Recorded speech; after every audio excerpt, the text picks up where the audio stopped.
Hello, survivors. Thanks for joining us today. Before we begin, if you enjoy our stories, please subscribe to the channel. It really means a lot. Also, tell us in the comments which city you're listening from. It's great to see how far our community reaches. Now, let's start the story.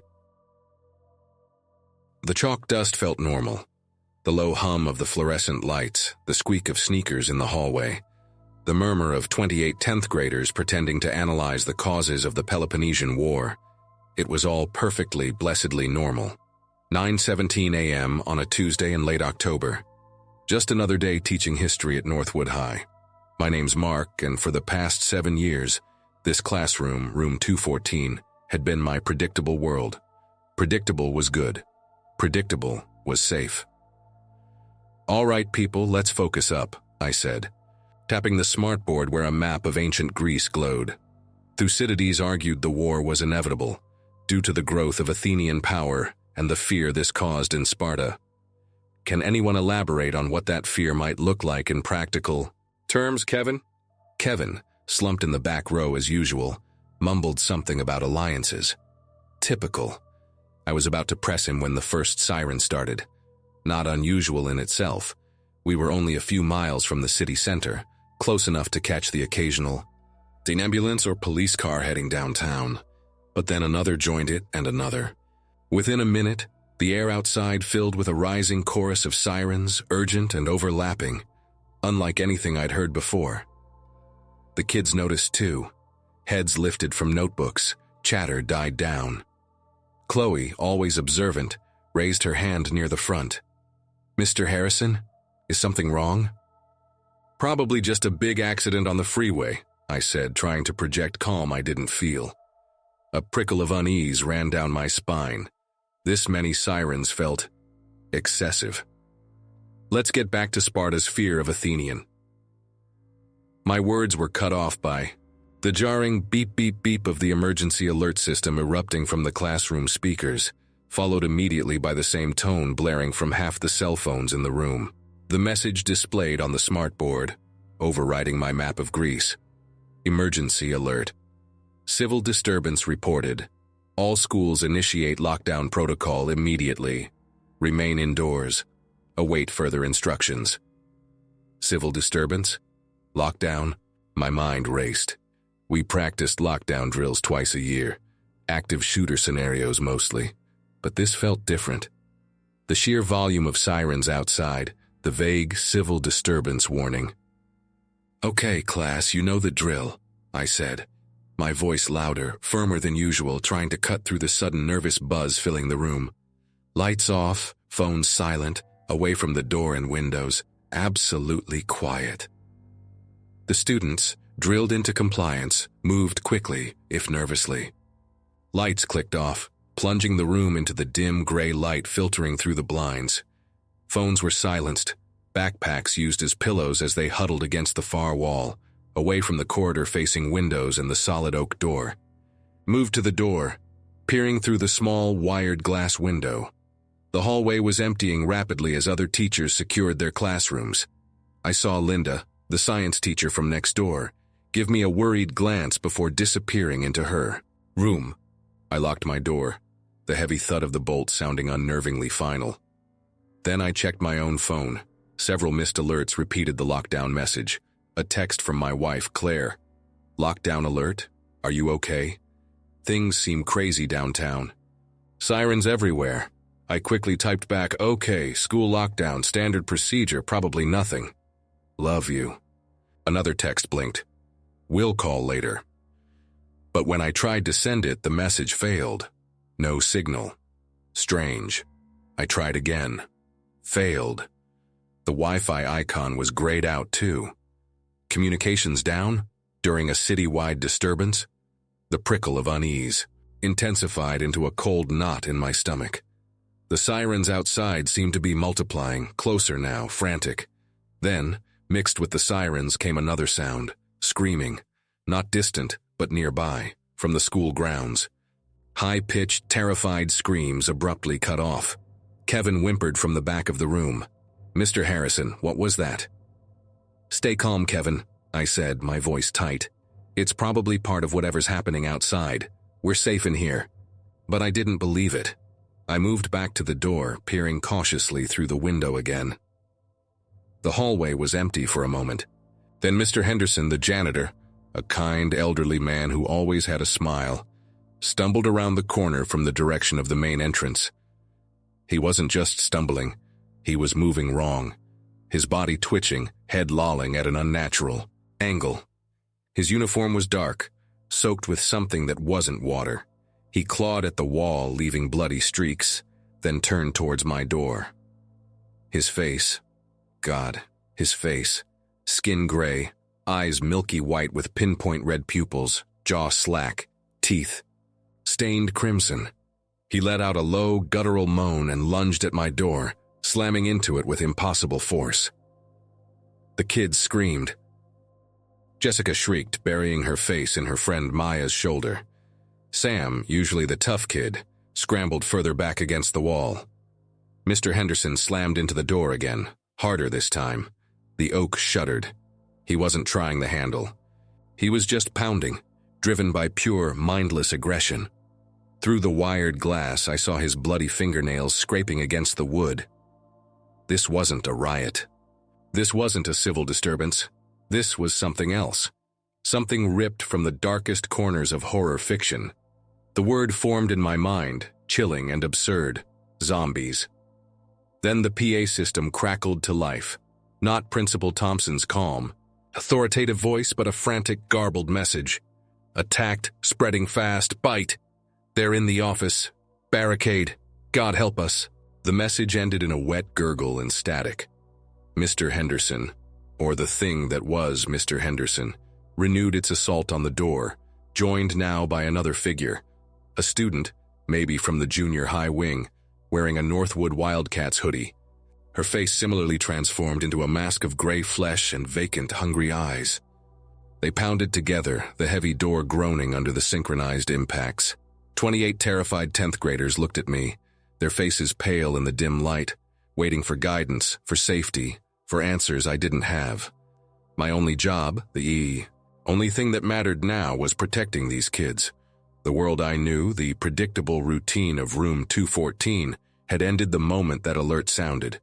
This was the first day, and we were trapped. The pounding on the door was relentless, a brutal, mindless rhythm that vibrated through the floor. Splinters flew from the inside edge near the lock. It wouldn't hold forever.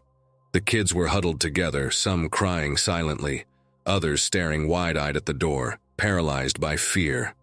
I had to do something, maintain some semblance of order. Project confidence I absolutely did not feel. Okay, listen up. I pitched my voice low but firm, forcing them to focus on me instead of the horror just feet away. That door is solid oak, steel frame.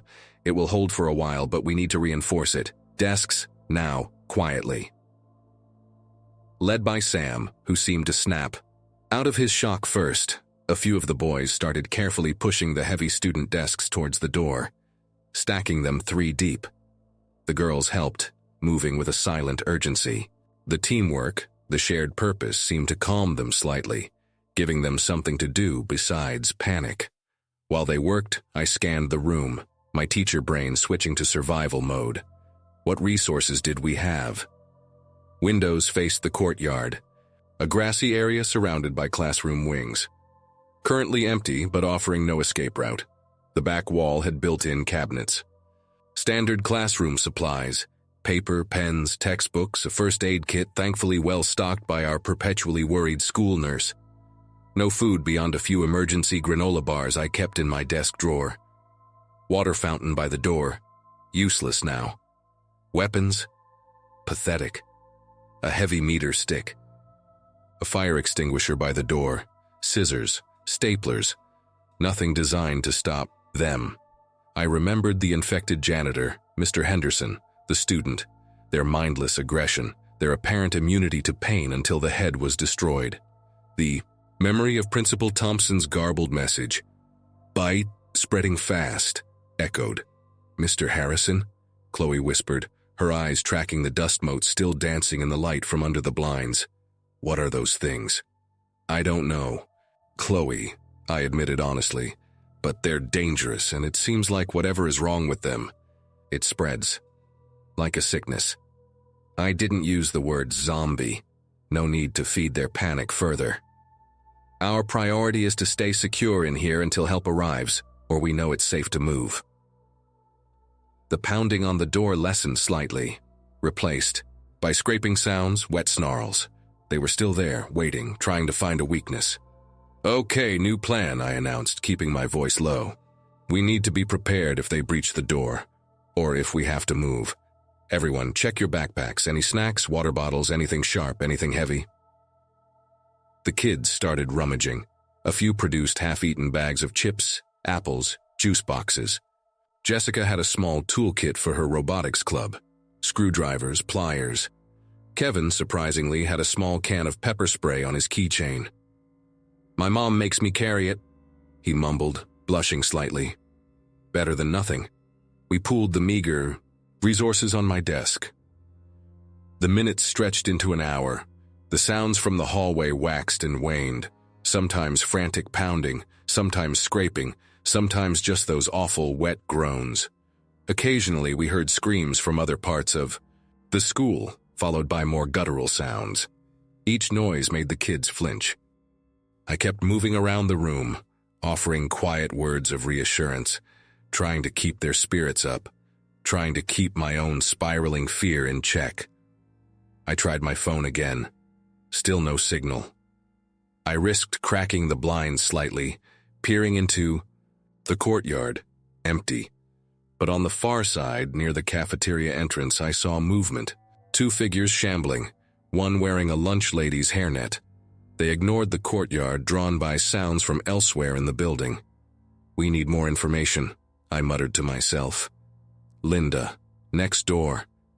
Her classroom also faced the courtyard. Maybe she'd seen something, maybe her phone worked. But communicating was risky, shouting could draw attention. Then I remembered the vents. Old school building, old ventilation system. Thick metal grates near the ceiling connected the rooms. I dragged a table over, climbed onto it, and examined the grate. Heavy screws held it in place. Jessica handed me a screwdriver from her kit. Working as quietly as possible, I managed to loosen the screws and remove the heavy metal cover, revealing a dark, dusty shaft. "Linda," I whispered into the darkness. "Linda, it's Mark Harrison from next door. Are you okay?" Silence for a moment. Then her voice, tight with fear, echoed back. "Mark? Oh God, yes, barely. I have 12 kids in here. What's happening?" "I don't know for sure," I whispered back. "Some kind of infection. Aggressive, spreads. Fast, people changing. We saw Henderson." I heard her sharp intake of breath. "Me too. He tried my door. And Mrs. Davison from the office, she wasn't right." She paused. "Mark, my phone has 1 bar, intermittent. I got a text from my husband. He works downtown.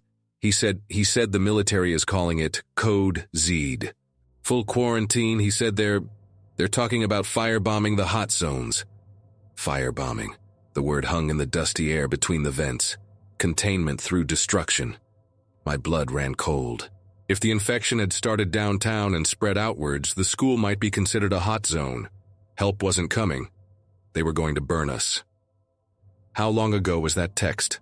I asked, trying to keep the panic from my voice for the sake of the kids listening below. Maybe an hour?" Linda sounded uncertain. "Signal keeps cutting out. Mark, what do we do?"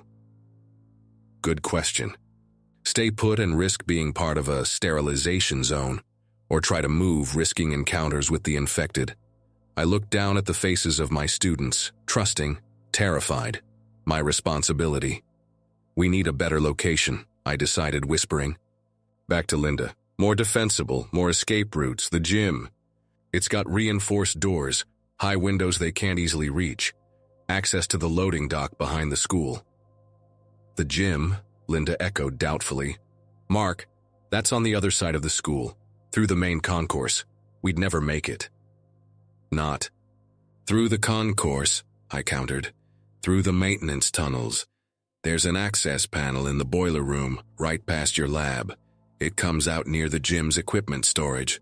Less chance of encountering them. It was a route shown to us during safety briefings, meant for fire evacuation, not zombie apocalypse. But it was our best shot. The boiler room. Linda hesitated. Mark, that's near the cafeteria. I heard sounds from there earlier. Bad sounds. It's a risk, I admitted. But staying here is a bigger one if they plan to level the city. Can you get your kids ready? Quietly? Yes, she said after a pause. Yes, okay. How do we coordinate? I'll come through the vent, I said, eyeing the narrow, dusty shaft. Help you barricade your door from the inside, then we move together towards the boiler room access. Give 10 minutes. Okay, be careful, Mark. Her voice faded. I replaced the vent cover loosely, then turned to my class. All right, everyone, change of plans. We're moving to a safer location. We need to be absolutely silent. No exceptions. Stick together. Follow my lead precisely. I saw the fear in their eyes, but also a flicker of hope. Action was better than cowering. Grab anything that can be used as a weapon. Be ready. As they gathered makeshift weapons, chair legs, heavy textbooks, Jessica's screwdrivers, I mentally prepared myself for the crawl through the ventilation shaft. Claustrophobic. Dark, potentially filled with horrors unseen. But it was the only way to reach Linda and her students. The only way to potentially get us all to the relative safety of the gymnasium before the military decided Northwood High was expendable. The first day was far from over, and the choices were only getting harder. Crawling through the ventilation shaft was like navigating a metal intestine coated in decades of dust and grime. The space was barely wide enough for my shoulders, forcing me to inch forward on my elbows and knees. Flashlight held awkwardly in my mouth. The air was stale, heavy with the smell of decay and that faint, sweet scent of infection. Every scrape of my clothes against the metal seemed deafeningly loud. Below, I could hear the faint sounds of my students waiting, their fear a palpable presence. After what felt like an eternity of claustrophobic darkness, my flashlight beam caught the faint outline of the vent cover leading into Linda's science. Lab room 212. I tapped softly. Linda, it's Mark. Here, her whispered reply came from just below. Hurry. Removing the vent cover from the inside was harder, the angle awkward. Finally, it came loose, showering me in dust as I lowered myself carefully onto a lab table. Linda and her 12 students, mostly freshmen by the look of them, huddled. In the back corner, eyes wide. The lab door was barricaded with heavy tables and cabinets, but deep gouges scarred the wood, testament to an earlier assault. Everyone okay? I whispered, quickly scanning the younger faces. They looked terrified but physically unharmed. Linda nodded, handing me a fire extinguisher. So far. What now? We move, I said decisively. Boiler room access is just down the hall past the chemistry labs. Stay tight, stay silent, weapons ready. I looked at the combined group, 40 kids, 2 teachers. A dangerously large number to move quietly. Linda, you take the lead with your group. I'll bring up the rear with mine. Anyone sees anything, signal silently. I demonstrated a simple hand signal for danger and clear. Carefully, quietly. We dismantled the barricade. Peering into the hallway was like looking into a tomb. Emergency lights flickered intermittently, casting long, dancing shadows.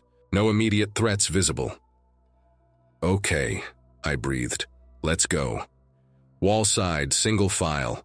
No running unless I say so. We slipped into the hallway, a silent centipede of terrified students and 2 equally terrified teachers. Every creak of the floorboards, every distant moan, every flicker of the emergency light sent jolts of adrenaline through me. We passed the chemistry lab, its door shattered, equipment smashed, dark stains on the floor. We didn't look inside.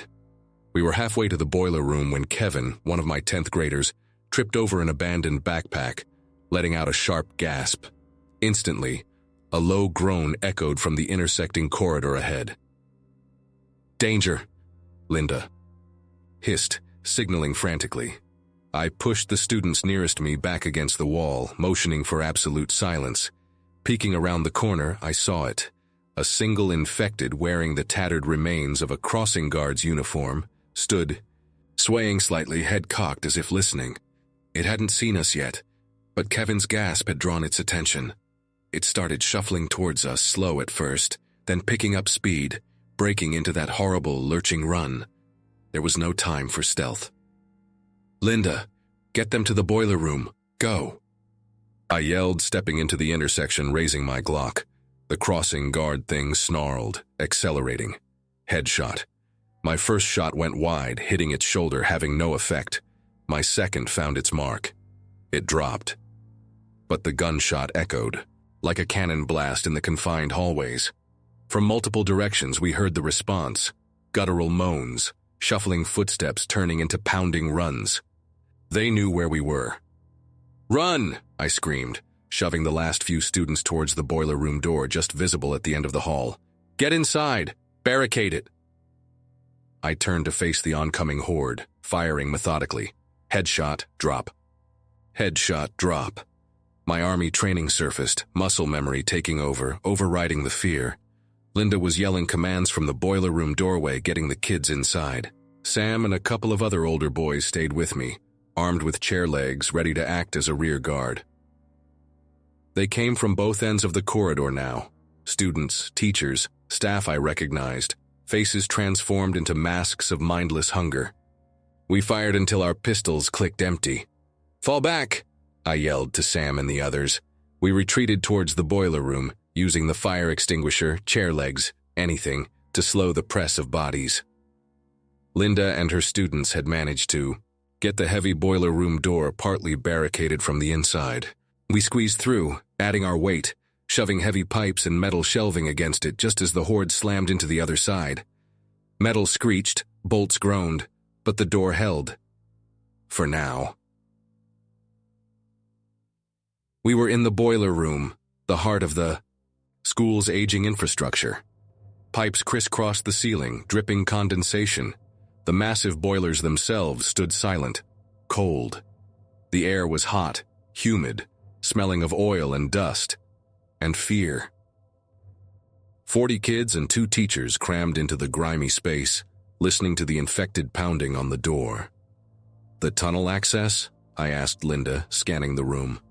She pointed to a rusted metal panel set low in the far wall, partially hidden behind a defunct water heater. "There, but Mark, and listen." Beneath the pounding on the main door, another sound was becoming audible. A scraping, scratching sound, coming from the ventilation shafts above us. They weren't just at the door. They were finding other ways in. The scratching from the vents grew louder, more frantic.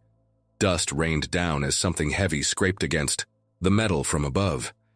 The kids huddled together, whimpering. We were trapped between the pounding horde at the door and whatever was trying to claw its way through the ceiling.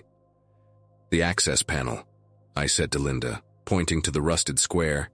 "In the wall. We have to get through it now." We dragged the heavy water heater aside, revealing the panel. Rusted bolts held it shut. Jessica produced her toolkit again. Bless her preparedness. But the bolts were fused solid. "We need leverage," Sam stated, grabbing a length of sturdy pipe from a nearby rack. While Sam and I worked on the panel, Linda and the other older students reinforced the main door barricade, adding more pipes, shelves, anything heavy they could find. The pounding intensified, the metal door visibly buckling inward. Splinters of wood showered the room as the infected clawed at the edges. Above us, the scratching stopped. Silence for a moment, then a loud clang as a vent cover somewhere in. The ceiling gave way. A dark shape dropped into the boiler room shadows near the far corner, followed by another. They moved with that sickening, jerky gait, groaning as they oriented towards the noise we were making at the access panel. "Contact!" I yelled, abandoning the panel and raising my empty Glock uselessly. "Linda, weapons!" Linda grabbed the fire extinguisher, spraying a thick cloud of CO2 at the nearest infected. It staggered back, momentarily blinded and disoriented, but the second one kept coming. Sam swung the heavy pipe, connecting solidly with its head. Bone crunched and it went down. But more were dropping from the ceiling vents now, landing like sacks of rotten meat before lurching upright. "The panel!" I shouted to Jessica, pointing with the useless gun. "Keep working." We formed a desperate semicircle around her and the younger kids using pipes, chair legs, the fire extinguisher, anything to hold back the growing number of infected spilling from the vents. It was brutal, close-quarters combat. A pipe swung by one of Linda's freshmen connected with an infected skull. Another was temporarily stopped by a face full of CO2, but they kept coming, driven by that single-minded hunger. The main door finally gave way with a tearing screech of metal. The barricade collapsed inward, and the hallway horde surged into the room, merging with the ones dropping from the ceiling. We were surrounded, overwhelmed. "Almost got it," Jessica screamed, straining at the last rusted bolt on the access panel. I saw an infected teacher, Mr. Gable, the chemistry teacher, lunge towards a group of my terrified 10th graders. No time to think. I tackled it, crashing to the grimy floor. Its teeth snapped inches from my face, its breath rancid. I drove my elbow into its temple, no effect. Its unnatural strength was terrifying. I jammed my fingers into its milky eyes. It reared back with an inhuman shriek, momentarily blinded. "It's open!" Jessica yelled. "Go! Everyone, through the panel! Now!" Linda screamed, holding off two, infected with the empty fire extinguisher. I scrambled up, grabbing the nearest students, shoving them towards the dark opening. Sam and the other older boys formed a desperate rear guard, swinging pipes, buying seconds. Kids scrambled through the narrow opening into the darkness beyond. Linda went next, pulling the last few freshmen with her. "Mark, come on!" Sam yelled, batting away, grasping hands. I turned back. The boiler room was a maelstrom of flailing limbs and snapping teeth. Sam was being overwhelmed. The other boys were falling back towards the panel. I made a split-second decision. "Get them out!" I shouted to Sam, pointing at the last few kids scrambling for the tunnel. "Seal it behind you!" I turned back to face the horde, picking up the heavy pipe Sam had dropped. There were too many. I couldn't save myself, but I could buy them time. I swung the pipe, connecting with skulls, breaking bones that seemed to reset themselves almost instantly. An infected cheerleader I vaguely recognized leaped onto my back, teeth sinking towards my neck. I slammed backward against a boiler, crushing her, then swung again. For a few seconds, I was a whirlwind of desperate violence, a history teacher turned berserker, fighting for the lives of children I barely knew but felt fiercely protective of. Then pain exploded in my leg as teeth tore through my jeans. Stumbled, went down. Gray faces surged over me, claws reaching, teeth snapping. I closed my eyes, waiting for the end. A deafening roar filled the room. Fire. Heat washed over me. The infected shrieked, falling back as flames engulfed the boiler. Broom. Through the haze, I saw Linda standing at the tunnel entrance, the nozzle of a makeshift flamethrower, hairspray and a lighter, sputtering in her hand. "Mark!" she screamed, reaching for me. I crawled, dragging my savaged leg towards the opening as the fire spread, consuming the infected, consuming the room. Linda and Sam pulled me through just as the ceiling above the boilers began to collapse.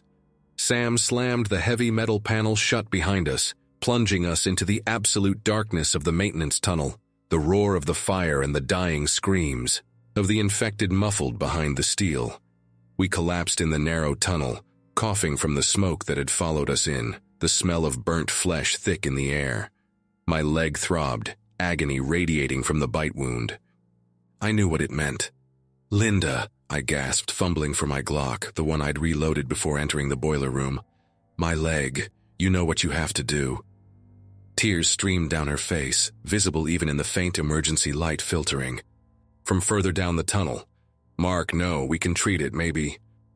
"No, maybe," I cut her off, my voice harsh. 30 minutes, maybe less. I saw it happen to Henderson. I won't become one of them. Not around these kids. I pressed the Glock into her shaking hand. "Protect them. Get them out. That's all that matters." The students huddled nearby, watching in silent horror. Chloe sobbed quietly. Kevin looked like he was going to be sick. Sam stood grimly beside Linda, pipe still clutched in his hand. "Do it, Linda," I urged, trying to keep my voice steady. "Before the fever starts, for them." She raised the gun, tears blurring her vision. I closed my eyes, thinking of Claire, hoping she was safe, hoping someone would tell her I tried. I thought of the kids, their terrified faces, my responsibility. I thought of the world ending outside. Then, Jessica's small voice cut through the tension. "Wait, the bite, look." I opened my eyes. Linda lowered the gun slightly, confused. Jessica was kneeling beside me, pointing at my leg with a small flashlight from her toolkit. It's not bleeding black," she whispered. We all stared. The bite wound was deep, ragged, bleeding profusely, but the blood was red. Normal. Not the dark, almost black ichor we'd seen from the infected. The skin around the wound wasn't turning gray or veiny. "What does that mean?" Linda asked, hope flickering in her voice. Maybe not everyone who gets bitten turns," Sam suggested hesitantly. "Maybe some people are immune." Immune? The thought seemed impossible after everything we'd seen, but the evidence was right there, bleeding normally onto the dirty tunnel floor. Was it possible? Could I have survived a direct bite? Or was this just a slower incubation, a different strain?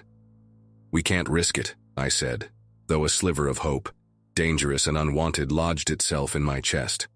"We still don't know." "But we can wait," Linda insisted, lowering the Glock completely now. "We can bandage it, watch you, if you start to turn. Then..." She didn't finish the sentence. Using supplies from the first aid kit, Linda and Jessica cleaned and tightly bandaged. My leg. The pain was immense but manageable. More worrying was the uncertainty. Was I a walking time bomb? "Okay," I said, pushing myself up, leaning heavily on Sam. "We keep moving. Gym storage room access should be about 50 yards down this branch." The tunnel ahead was dark, silent. We moved slowly, me hobbling, the students sticking close, casting fearful glances behind us. Every drip of water, every skittering sound in the darkness made us jump. Was I immune? Or was the virus slowly rewriting my brain, waiting for the moment to turn me against the very children I was trying to protect? The fear was a cold counterpoint to the throbbing pain in my leg. We reached the access panel to the gym storage area without incident. It opened easily from this side. Light spilled in from the gymnasium beyond. It looked empty, secure. "Clear?" I whispered to Sam. He peered through, then nodded. "Looks okay, lights are on." One by one, the students scrambled through, followed by Linda, then me, pulling my injured leg awkwardly. We were in a cramped storage room filled with dusty basketballs, stacks of wrestling mats, and forgotten hurdles. The door leading into the main gym was closed but unlocked. Linda cracked it open, surveying the vast space. Empty basketball court, bleachers retracted against the walls, scoreboards dark. Sunlight streamed through the high, barred windows, near the ceiling. It looked safe, almost peaceful. "We made it," Kevin breathed, slumping against a stack of mats, relief washing over his face. But I knew better. This wasn't over. It was just a pause. I moved to the main gym doors. Heavy, double doors leading outside to the school's rear parking lot. They were intact, locked. I checked the other entrances, locker rooms, coach's office, all secure. "Okay," I said, addressing the group, my voice echoing slightly in the cavernous space. "This is our base for now. It's defensible. We have access to the loading dock in the back if we need another way out. First priority, reinforce these doors. Find anything heavy. Second, inventory supplies. Third, someone needs to keep watch on those high windows." The students, recovering from their terror, responded with newfound purpose. They dragged bleacher sections, weight machines from the coach's office, anything heavy to barricade the main entrances. Linda organized the meager food and water supplies. Sam and Jessica volunteered for lookout duty, climbing onto the retracted bleachers to get a view through the high windows. Hours passed. We cleaned and rebandaged my leg. Still red, still bleeding normally. No fever, no gray skin, no uncontrollable aggression. Maybe I was lucky, or maybe the horror was just delayed. The uncertainty was a torture of its own. Through the high windows, we watched dusk settle over the town. Smoke still rose from downtown, but the sirens had mostly fallen silent. The world outside had entered a new, terrifying quiet. Occasionally, we saw infected stumbling across the distant athletic fields, drawn by residual sounds or scents we couldn't perceive, but none approached the gym. As darkness enveloped the gymnasium, broken only by the emergency exit signs casting a faint, green glow, the reality of our situation truly sank in. We were alive, relatively safe for the moment, but we were trapped in a dead school, in a dying town, in a world consumed by an inexplicable plague. We had no communication with the outside world, limited supplies, and a dwindling hope of rescue. Looked at the faces of the students huddled on the bleachers trying to sleep. Their childhoods had ended today. Their innocence was shattered. They had seen things no child should ever see. And I, their teacher, was responsible for getting them through whatever came next. The weight of that responsibility felt heavier than any injury. My leg throbbed. Was it just the bite, or the first sign of the change? I touched the Glock tucked into my waistband. Linda caught my eye from across the gym, her expression filled with shared fear and uncertainty. We both knew the score. If I turned, she wouldn't hesitate. She couldn't, not with the kids depending on her.